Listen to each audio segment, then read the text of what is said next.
All right, we're here with Danjale. Yes, finally. It's been Danjale, a we long are time here, coming. and where are we, Danjale? We are at Georgia Brown's, the best, finest low country cuisine in DC. Okay. My favorite spot. I used to work here.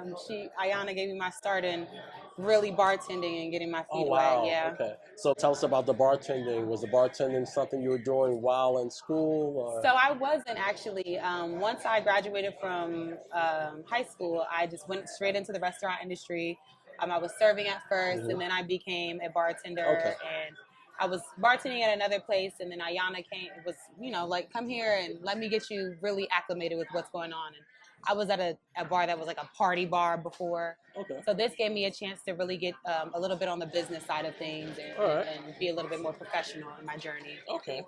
All right. So about that, we are here now. So what's like your favorite dish here? Like, what do you That is normally? so hard. So I am a grits person. So any Okay. any brunch item with grits, I can totally do. Catfish and grits, shrimp and grits. They have a really great country fried steak, which is what I'm getting ready to order when we're Oh done with this wow. Yeah, interview. we definitely, yeah, country fried steak. Yes, country fried steak is Okay. fire, and they do use a ribeye, which is not normal. Okay. Most places go for a cheaper steak, so Okay. the ribeye is great. Yeah. Catfish tenders are a staple here, Okay. and then they have the low country items like the perlo and the pork chop and stuff like that. So Okay. yeah. So good. So tell us about how long have you been doing music? So I've been doing music I've been writing my whole life. I mean, essentially since I was 11, 12 years old. Okay. I didn't start recording seriously until COVID. Okay. Like most people, it just gave you some time to just sit and reflect on what you wanted to do. And I already knew that I could write. I already knew that I had that skill under my belt. So it really was just a matter of bringing that to fruition. But once I did actually start recording, I ended up going back on like my old Facebook page Okay. and found some like I guess I was rapping then and I don't remember. Wow. So I would like make these status and posts that were just me just freestyling on my Facebook page, which was so interesting to see, but not a memory that I was fond of. Okay. I didn't remember that without going back to my Facebook page to see that. Okay, awesome. Yeah. So I see your style is like somewhat of like singing and rapping. So are Yes. you like preferring the singing I over the prefer rap? rapping, honestly. Okay. I just like to be versatile. Mhm. I'm a fan of music in general. So when it comes to music, I do reggae. I can make a country song. I can Okay. make a rock song. I can make whatever. Nice. I prefer rapping because it allows me to tap into a different writing bag. Okay. But honestly, I'm just a fan of music. So whatever Right. whatever hits me, whatever I feel and I can write to and brings me inspiration, Okay. that's what I do pretty much. Nice. So Yeah. tell us about the new single. Yes, so Big Kahuna is out. That dropped in November, and the video for that is dropping on January 26th. I'm super excited. Nice. We put a lot of work into that video. I went to Hawaii for my birthday. My mom lives in Wow. Hawaii. Okay. So I went to go visit her for my birthday, and we ended up shooting some of the video there in Hawaii. So it's got a lot of really colorful elements, a lot of natural elements in there. And so we came back, and I shot the rest of the video with my videographer, Jake. And he just knocks it out the park every time. Wow. So I haven't even seen the video. I haven't even seen what he's put together. But I got back the still photos from that. So I'm really excited to see what we do. And my dancers really put a lot of work into this. Wow, So, this is yeah, awesome. it's gonna I be cannot big. wait to see this It's visual. gonna be big. I'm super excited. So how does it feel to have your radio? Like you're driving in your car. Yes. And Oh you're my like, God. hold on, that voice It's I'm hearing still is me. so surreal. Honestly, it's still so surreal. I feel like I've put a lot of work into this, so it's really gratifying. And it's a lot of the opportunities that I've gotten have come easy, and I can say that that's not the case for a lot of other artists that I personally know. I mean, I always tell people the journey is your journey. It's going to be different than other people. But a lot of my journey was how I treated the people who I came across, and being able to network and build these relationships that they'll come back to me when they have an opportunity and say, like when I did the thing for Nyla Simone, I went to New York and went to Brooklyn and at Cafe Orleans and performed and opened up for Maya the Don and Connie Diamond. That's nice. Yeah, it was really awesome. So that's how I got this last 105.1 radio play. Was she just did a playlist and on Sunday night and was like, I'm gonna put the artists who have done the event on the playlist. So that was how I got that. But really, it's just making connections and building those lasting impressions with people. Awesome. So Punchline Princess. Yes. Where did that come from?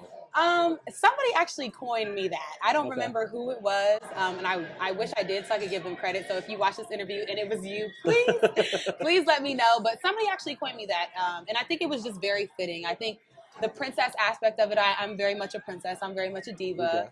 And then I just write bars. Like I drop punchlines that just go over people's heads, and you don't realize until you go back and listen to it, or even sometimes you have to like actually read the lyrics to know like this is she really just she's talking about shit. So somebody gave me that name, but it's very fitting. I'm very grateful.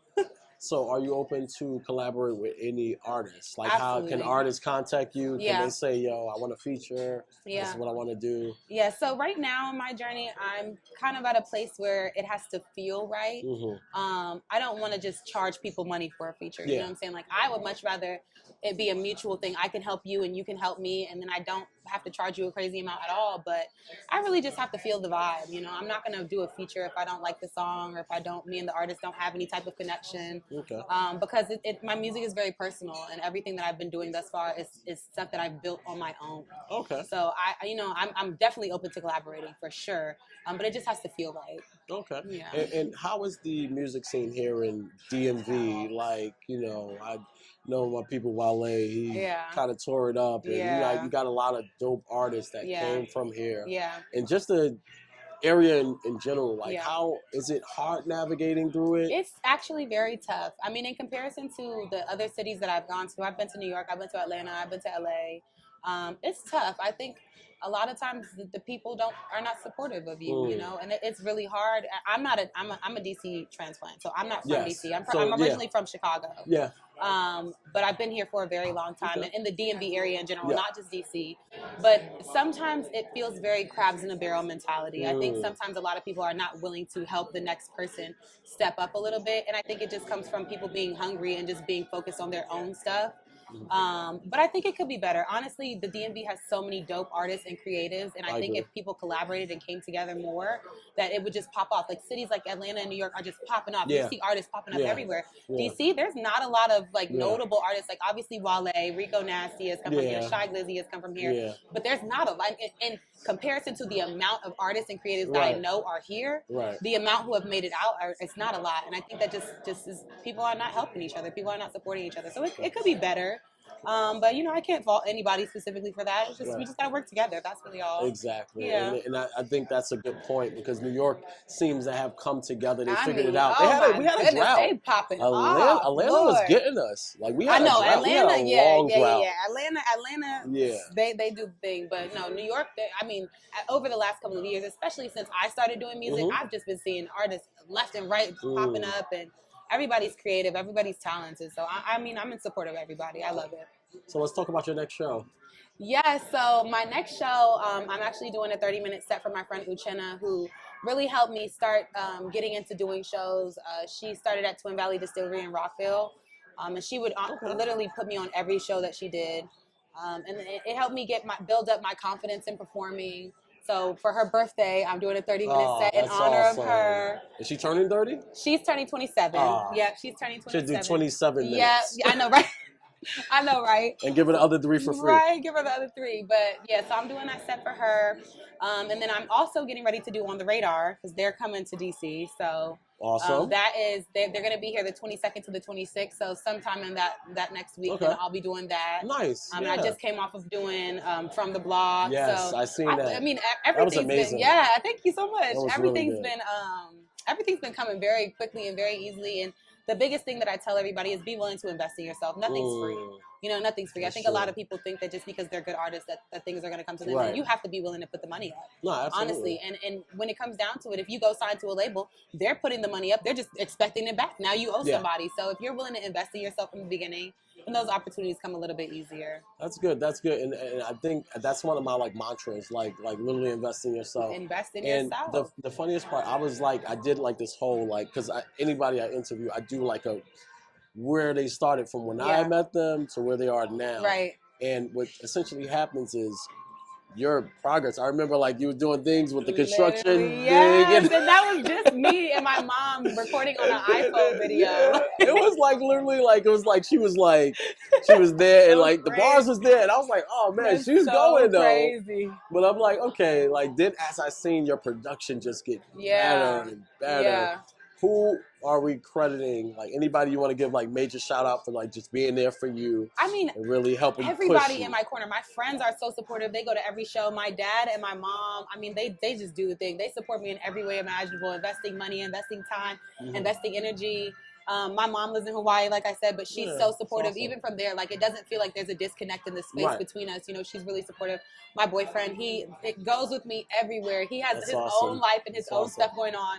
And he always makes a way to just be there for me when I need him. So, and my friends, they're great. They're just great people. So I think I honestly just have a phenomenal support system.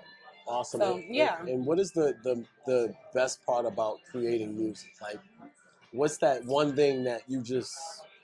The best part for me, I think, is performing. Honestly, I love performing. I love getting on that stage. I love putting on a costume and being a different person when I get up there. And I think the crowd really feeds off my energy. And so it's just a bounce back and forth. But also just impressing myself every time I do something new, every time I, tap into a different side of my artistry. I really impress myself. And so it just gives me the confidence to keep going and be versatile and don't get stuck in a box or get stuck in one specific zone, because I have so much to do. And this is just the beginning. I've done so much already. That's incredible. Yeah. So, I like to say, leave people with something lasting. Yeah. And they'll always come back. Yeah. You know what I mean? Like, that's the retention. So what advice do you have for artists? I don't really subscribe to like the male, female kind of thing. If you got lyrics, you got lyrics. Yeah. Don't matter the subject matter. If you're nice, you're nice. If you're good at what you do, you're good at what you do. But what advice would you give an artist that's really, especially from this area? Right. Because a lot of times we say, oh, give it to some young person that's somewhere in the world where they got everything ready for them. And no, what would you give an artist from here? Advice? I think the biggest advice that I would probably give is to just get out, like go and go see other places, go see what other people are doing. I think a lot of times when you don't really leave the DMV, and if you're not coming from a musical background that is versatile, you get stuck in doing this one sound and this one cadence and this one way. And I think when you look at DC, it's what the sound is going to be. There's not a lot of female rappers and artists that are notable. Like obviously Pinky the rapper is she does a lot of different things. But I think just being able to be versatile in your sound, it'll build a bigger audience for you, because everybody doesn't like, the DC sound. Everybody doesn't like the drill sound. So being able to tap into those different bags, and also just building relationships and building connections with people, and genuinely being a good person, and being able to give somebody something. You want something from somebody, and being able to give somebody something in return is really big. I think a lot of people are just kind of leech off of people that they know got it. And it's like, that relationship doesn't last as long as the relationship where you're giving somebody something in return, So I think those are the two biggest things, is just to get out and to build relationships that last, and just make sure that your personality is warm and welcoming, and allowing people to be able to pour back into you what you're putting out. Because, it's your art form. Nobody has to listen to you. Nobody, so yeah, I think that's the biggest thing. Well, I thank you for taking your time out. You guys came. It's crazy. I done took an Uber around the block to realize my office was really down the block in DC. The craziest thing ever. Definitely want to get into this food and, just continue to converse with you. And shout out to Georgia Brown. Shout out to Georgia Brown. Ayana, we love you. I love you, girls. So shout out to Georgia Browns for having us. Yeah, and me, I haven't eaten lunch, so I'm hungry. I haven't eaten lunch either, so this is the day-to-day. We're getting ready to get into it. We can lock in. Yeah. So thank you. Appreciate you taking the time to sit down with me. 100%. It's a pleasure. Absolutely. And you guys, there you have it. Yes. Dejanay. Stay tuned. It's a lot coming of Kings and Queens. I didn't mention. Yes. I have another project coming.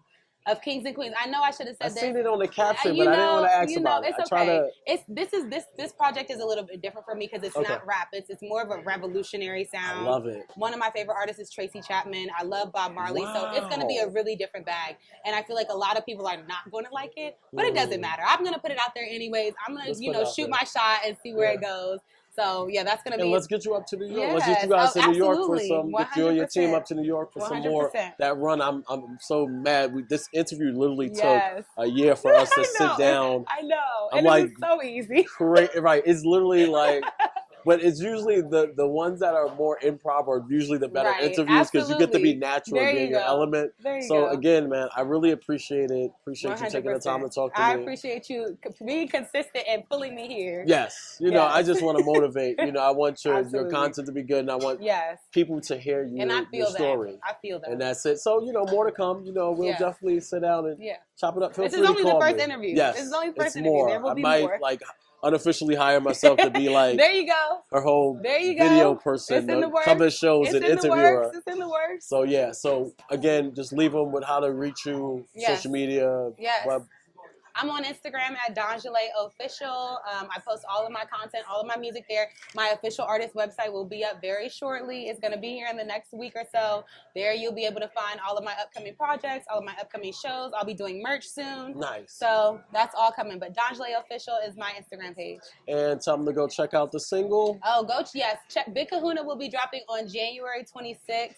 At midnight, go check it out. The visuals are going to be so dope and beautiful and just something that you've not seen in a long time. So, all right. Yes. I appreciate you not giving me a Cat Williams interview and like throwing names. So that would get the ratings. You know what gets the ratings. You know, we want the first interview to be subtle and soft. And then after this, we might get a little messy. Yeah. So I appreciate you guys checking us out. We are going to eat and continue this. Yes, so thank you for having me. Appreciate you guys. Appreciate you. Absolutely. Much love. Much love. Peace. Awesome. Look, ain't got no filter in this shit, and I've been sipping on some lick that made me wild out on a bitch if I get pissed. Don't come around with all that rah-rah, bitch. We smoke you like some Zaza. She keep playing, and I'm busting at her mata. These bitches caca. Bars, they got nada. Better talk to me proper, knock the candy out of pinata. Give her rounds of the punchline, so shaking like a maraca. Reload, then grata, grata, ta, ta, ta. All facts, no cap, ho. Big gang in a back, ho. Cut a rock, put the lights to like Halloween with no jacko. And you know I'm the captain, now my property, you get taxed, ho. Body air, get the bag, ho. Kill switch, toe tags, go. This that for the size code to let you suckers know. I dumped the clip and then reload, let that motherfucker go. I set the screen pass to the team just like a pick and roll. And if I keep applying pressure, know this bitch a foe. And it's that boss shit, dripping wet that sauce shit. Don't got it, she lost shit. Give it to her, she lost in it. Give up what it cost shit. Lemon pepper my raw shit. Outline with the chalk, bitch, if I rate the spot on my cross shit. Ain't got no filter in this shit, and I've been sipping on some